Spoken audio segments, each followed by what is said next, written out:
Welcome to week 3. In week 1, we explored how digital environments are reshaping learner cognition and why traditional schooling models are increasingly misaligned with how learners actually think and engage. In week 2, we translated that insight into intentional design, learning how outcomes shape everything that follows. This week, we go one level deeper. We ask a fundamental question. What does neuroscience tell us about how learning actually happens? And what does that mean for how we design teaching in the digital and AI era? For decades, education has been built on assumptions that neuroscience no longer supports. Assumptions such as learning happens through listening, attention can be sustained indefinitely, emotion is separate from cognition, stress motivates performance, and information delivery equals learning. Neuroscience tells a very different story. Learning is biological, emotional, social, and adaptive, not just cognitive and linear. One of the most important insights you will encounter this week is this. Emotion drives attention, and attention drives learning. The brain does not prioritize what is presented, it prioritizes what is meaningful. If learning lacks relevance, curiosity, emotional salience, or a sense of purpose, then attention collapses. And without attention, memory formation is weak.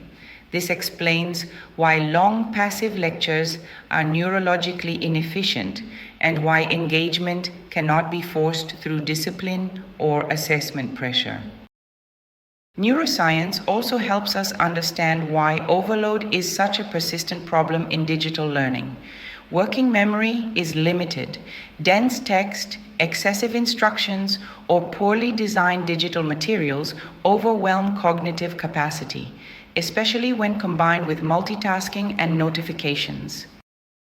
This is why chunking, multimodal input, processing time, and intentional pacing are not nice to have, but biological necessities. When designed well, digital multimodality strengthens learning. When designed poorly, it fragments attention and memory.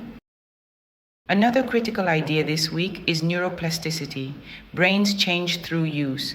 This means all learners are capable of growth, variability is normal, and teaching must be designed for difference, not for an imagined average learner. This insight directly connects to universal design for learning, which you will explore in later weeks. Neuroscience gives UDL its biological foundation. Your task this week is not to become a neuroscientist. Your task is to become a neuroscience-informed designer of learning.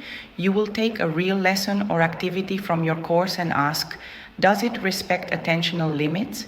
Does it create emotional relevance? Does it overload working memory? Does it support social meaning making? Does it use multimodality intentionally? And then you will redesign it, not to add technology, but to align teaching with how the brain learns. As AI enters education, neuroscience becomes even more important.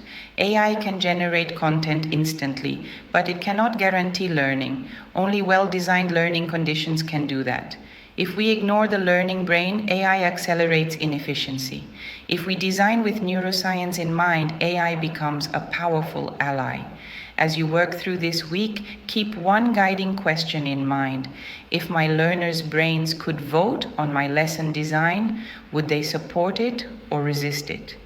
Week 3 invites you to design with the brain, not against it.